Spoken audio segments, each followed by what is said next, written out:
Auzubillahiminash-shaytanir-rajim. Bismillahir-rahmanir-rahim. Assalamu alaikum everyone. Hope you are all fine. I'm Dr. Mehna Shafi and today I'm going to tell you an interesting fact about the food that how we get the energy from food we eat. तो चलिए start कर लेते हैं. हम humans जो भी activities करते हैं लाइक बोलना, सुनना, समझना, दौड़ना, भागना, इन सभी कामों के लिए हमें एनर्जी की जरूरत पड़ती है जो कि हमें हमारे फूड से हासिल होती है. हमारा फूड एक कॉम्प्लेक्स सब्सटेंस होता है. फॉर एग्जाम्पल अगर मैं बात करूंगी जो हम खाना खाते हैं लाइक चावल जो हम खाते हैं या रोटी जो हम खाते हैं उस रोटी में और उस चावल में कार्बोहाइड्रेट होता है. जो भी पल्सेस होते हैं, दालें होती है, मीट होता है, फिश होता है, उनमें भरपूर मात्रा में प्रोटीन्स होते हैं. और जो ऑयल होता है, घी की अगर हम बात करेंगे या बटर की बात करेंगे तो उसमें फैट होता है. ये substances carbohydrates, proteins, fats, these are the complex substances and in our body our digestive system breaks these complex substances into the simple absorbable substance.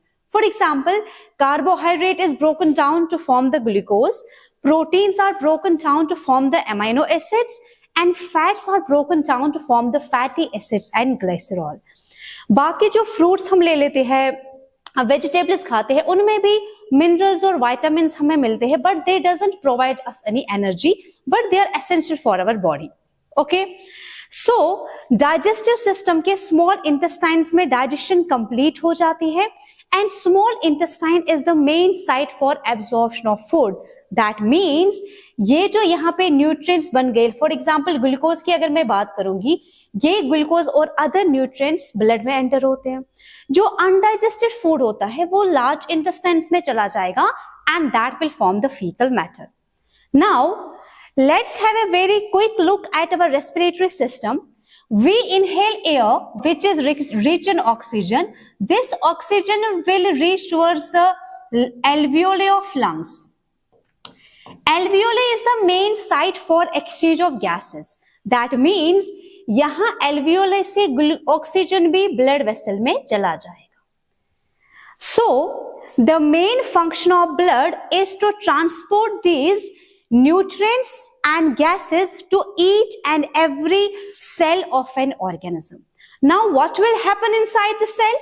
Let's see.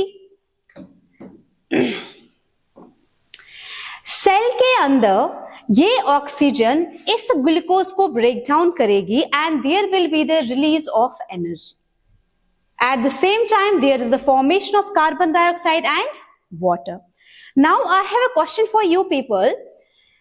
Blood में भी ग्लूकोज एंड ऑक्सीजन था, blood में ही oxygen ने glucose को break down क्यों नहीं किया?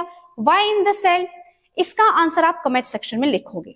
सो ये जो प्रोसेस है, this biochemical process in which there is the breakdown of glucose by the oxygen to release the energy, this process is known as respiration. Hence this occur in the cell, we can call it cellular respiration. Done? इतना तो almost सारे students को पता होता है कि यहां से in this respiration reaction there is the release of energy. मैं जो आपको कॉन्सेप्ट बताने वाली हूं दैट इज इस ग्लूकोज से ये एनर्जी कैसे बनती है. ग्लूकोज की अगर मैं बात करूंगी, glucose is the 6 carbon compound. So I am going to write here carbon carbon 6 carbon. You can see there is a bond in between the carbon. This oxygen will break down this bond and there is the release of energy. यहां पे आपको एक simple सा फंडा याद रखना है.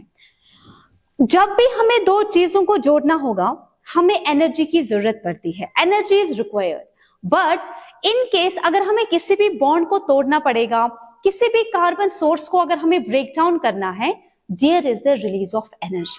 For example, if I will burn a paper, energy is released in the form of heat. Same sense में जब ऑक्सीजन इस बॉन्ड को ब्रेक करेगा, there will be the release of energy. And यहाँ पे 3 कार्बन अलग हो जाएंगे एंड 3 कार्बन अलग हो जाएंगे. This 3 carbon compound is known as pyruvate. Now oxygen will also break these bonds and hence a lot of energy is produced, और यही एनर्जी हम इस रिएक्शन में यहां पे लिखते हैं. नाउ अब जितने भी कार्बन है वो सारे कार्बन सेपरेट हो गए और इन कार्बन के साथ बाइंड हो जाता है oxygen and there is the formation of carbon dioxide, जो कि हम रिएक्शन में यहां पे लिखते हैं. Okay, is this clear? Now excess carbon dioxide is not good for our health. It is toxic, so it has to be removed from the body. So this carbon dioxide, excess carbon dioxide जो कि cell में बना, ये blood में चला जाता है और ब्लड इसको ट्रांसपोर्ट कहां पे करेगा? लंग्स तक पहुंचा देगा and through the lungs it is exhaled out through the nostrils. And this process where there is the inhalation of oxygen and exhalation of carbon dioxide, this process is known as breathing. बहुत सारे students को जब question किया जाता है what is respiration, they are like inhale of oxygen and exhale of carbon dioxide. This is absolutely wrong. That is actually the breathing. Breathing is the process in which there is inhale of oxygen and exhale of carbon dioxide. Respiration is something else that occur inside the cell. Respiration is the breakdown of glucose, or you can say it is the oxidation of organic food or organic substance to release the energy. This is the respiration. So I hope this video is useful for you. Take care. Allah Hafiz.